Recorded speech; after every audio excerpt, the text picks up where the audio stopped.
go to Jeremiah 29:11 that states, "For I know the plans I have for you, plans to prosper you and not to harm you, plans to give you a hope and a future." But I'm reminded that kung ang Diyos may plano sa atin, ang demonyo may plano din sa atin eh.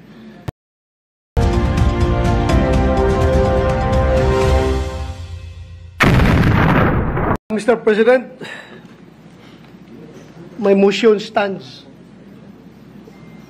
I am for dismissal of the impeachment case, and I don't know if I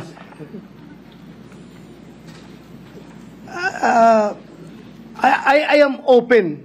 I am open for discussion. I heard the statement of Senator Alan Cayetano, but still, I have already filed the motion, Mr. So the chair will, in the meantime, allow Senator Pimentel to make of record his position, presumably against dismissal. Thereafter, before entertaining Against the motion. Yeah. Against the motion, before entertaining other senator judges to speak, the chair will suspend the session in case the appeals made will change anything, so that we will pursue this matter and put a matter to a vote with certainty. Senator Pimentel may proceed. Yes, Mr. President. I will not address the political statements of the movant and the seconding parties, Mr. President. Ang tanong nila kung makakain ba daw itong impeachment process, pero marami namang bagay sa buhay na importante rin na hindi nahahawakan, tulad ng hustisya. Ang hustisya, hindi nga natin makita, hindi natin mahawakan niya, pero napakahalagang bagay po sa buhay ng tao. Ngayon, pagdating po sa Constitution, bakit inaangalan ko yung motion? The motion actually is unconstitutional, in the opinion of this representation, because according to Article 11, Section 3, Paragraph 6, per sentence lang yung babasahin ko, the Senate shall have the sole power to try and decide all cases of impeachment. So tignan natin, mga fellow senator judges, sole power. So ibig sabihin ng sole power, tayo lang ang may kapangyarihan, ang Senado lamang ang may kapangyarihan na mag-try and decide. So, litisin ang isang impeachment case at hatulan, desisyonan.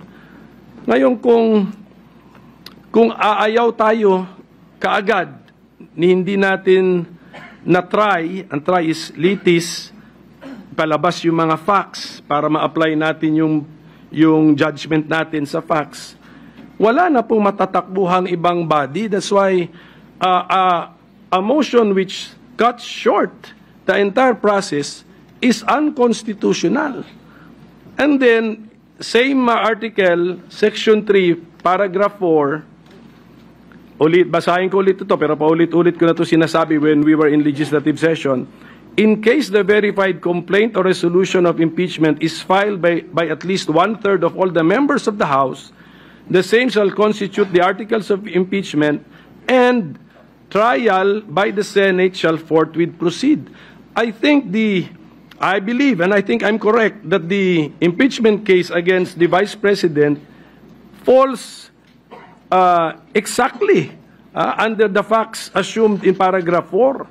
This is the articles of impeachment filed by at least one-third of all the members of the House. Lampas-lampas pa nga sa one-third of all the members of the House. Therefore, what should the Senate do?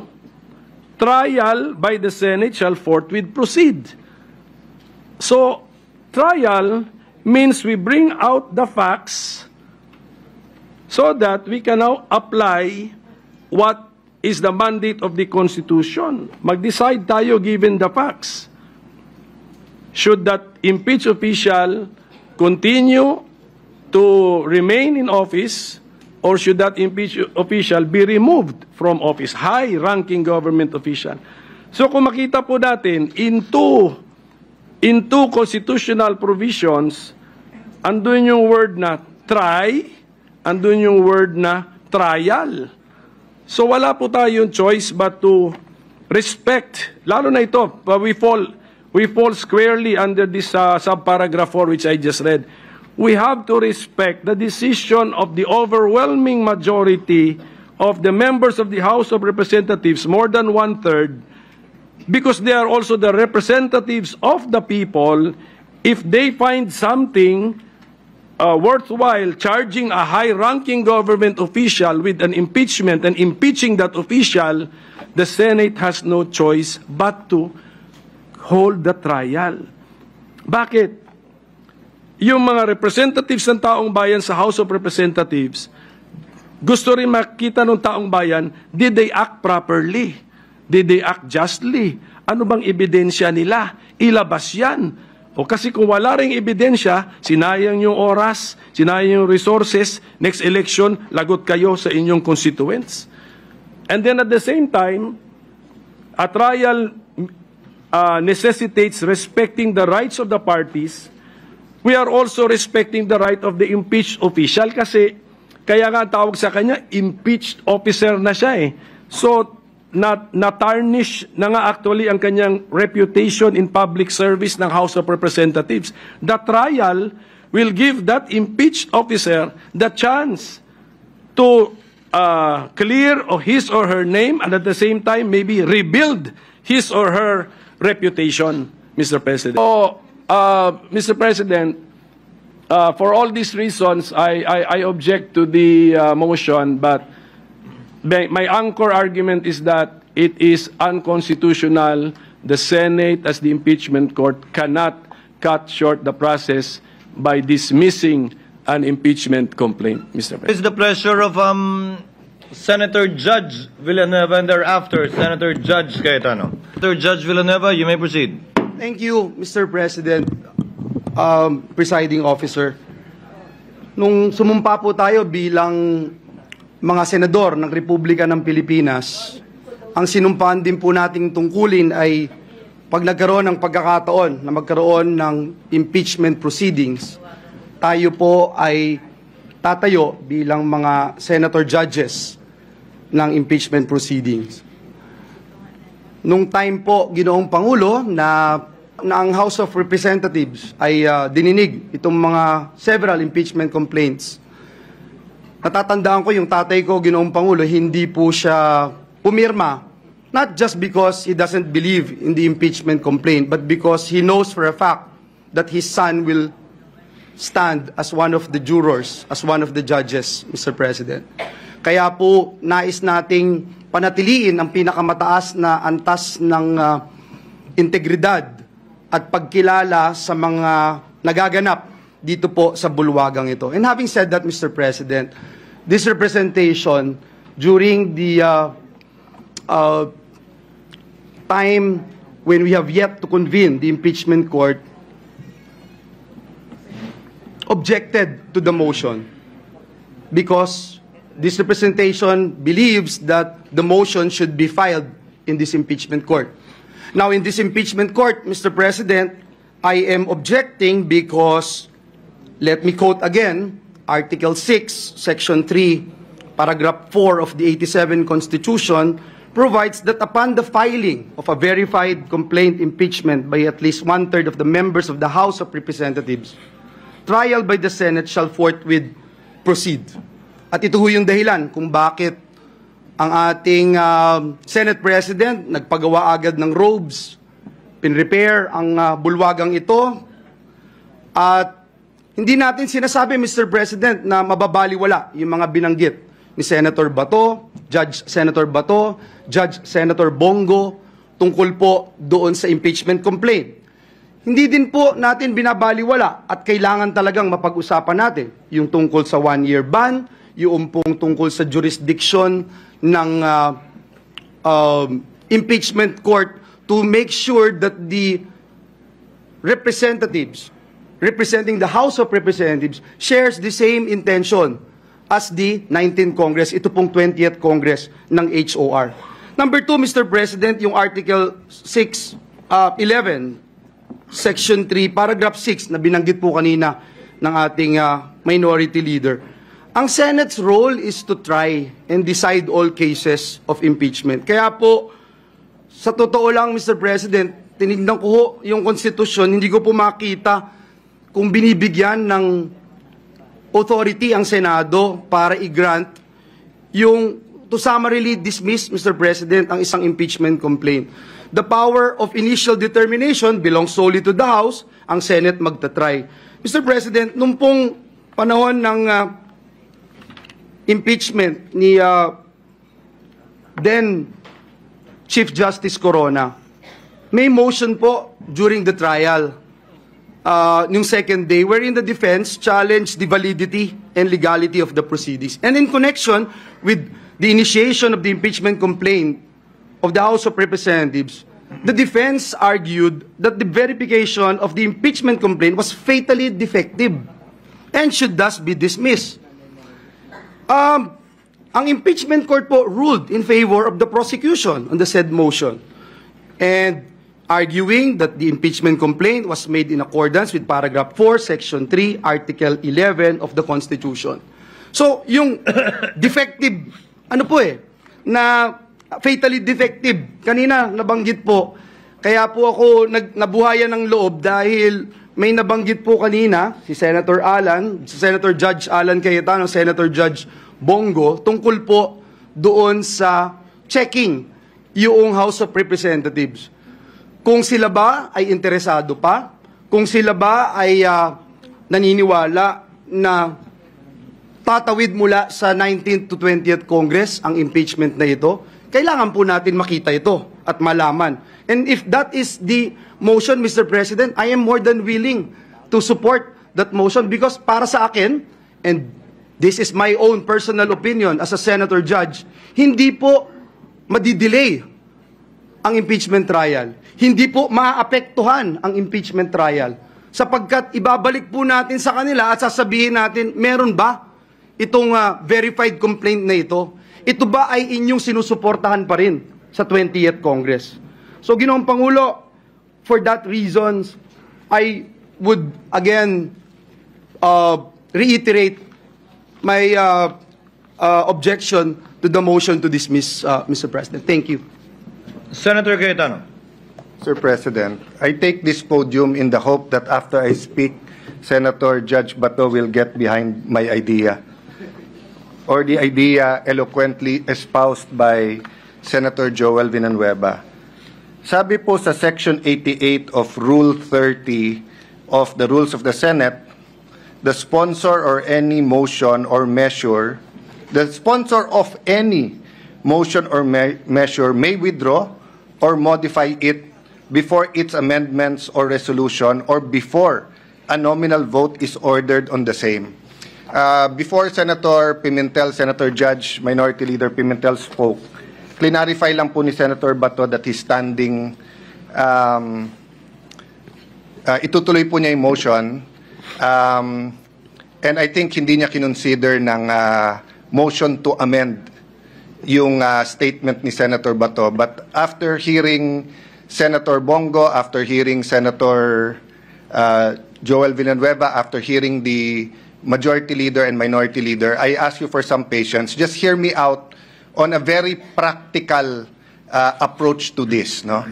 You know, every time I'm confused or di ko malaman yung sagot, I go to Jeremiah 29:11 that states, "For I know the plans I have for you, plans to prosper you and not to harm you, plans to give you a hope and a future."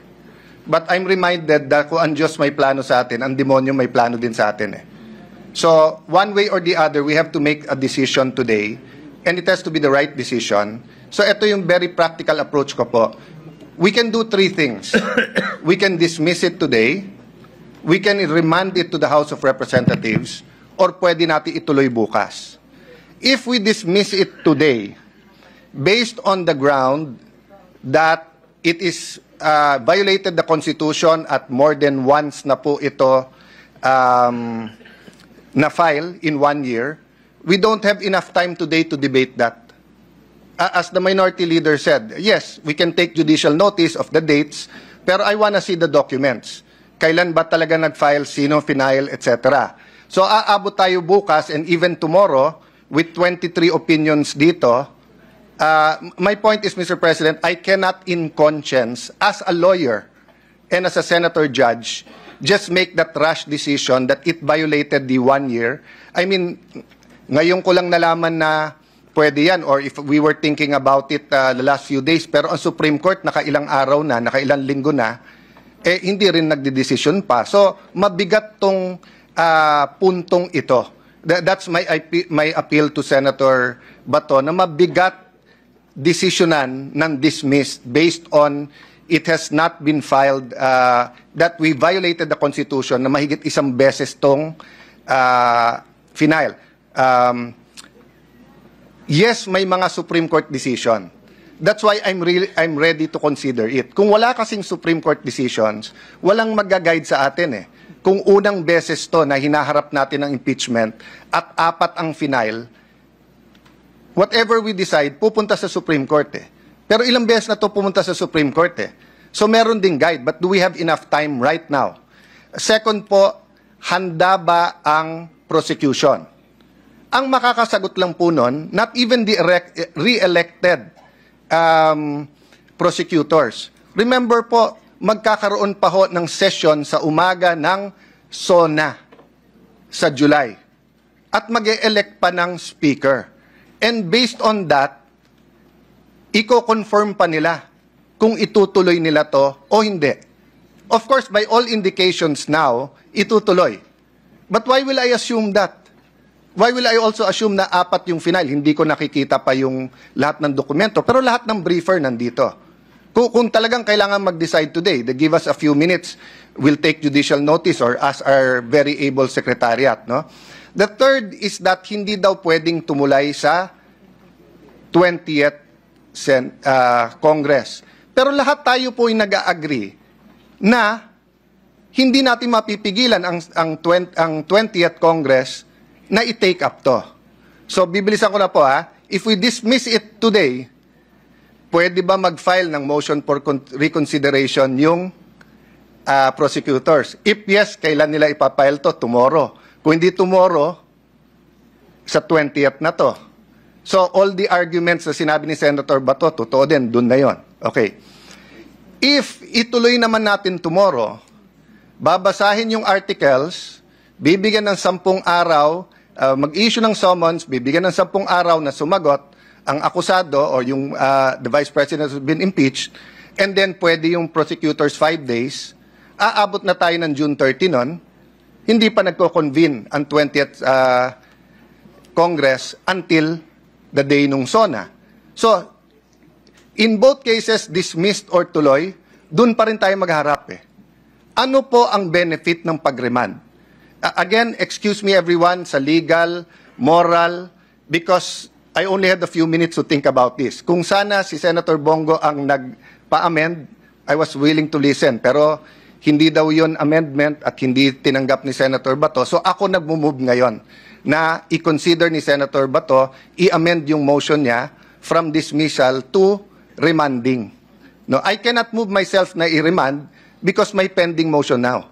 But I can ask him to amend his motion. And why will remanding be in the interest of justice and consistent with our oath of political neutrality?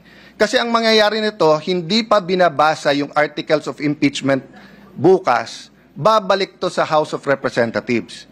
Hihingin natin ngayon na isa-certify nila na hindi nila violate yung 1 impeachment per year.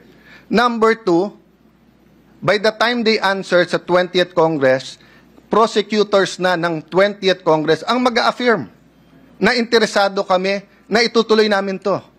And by that time, the 12 senators po who have joined the 20th Congress will have the wherewithal and the say-so how to proceed. So, I'm just looking from it from a practical point of view. It might not sit well with my colleagues. If I wasn't a lawyer, perfect yung aking pong sinasabi. But being a lawyer, kailangan ko rin pag-isipan. Pero tignan niyo lang po from a practical point of view. Pag dinismiss natin to ngayon, maibabalik din nila, Senator Bato. i-file din nila. Pagka naman hindi natin dinismiss, doon din ang mangyayari. Pag niremand natin, may mangyayari. May malalim na pag-iisip ng mangyayari dito. That's why I'm asking Senator Bato if he will, again, consider amending his motion.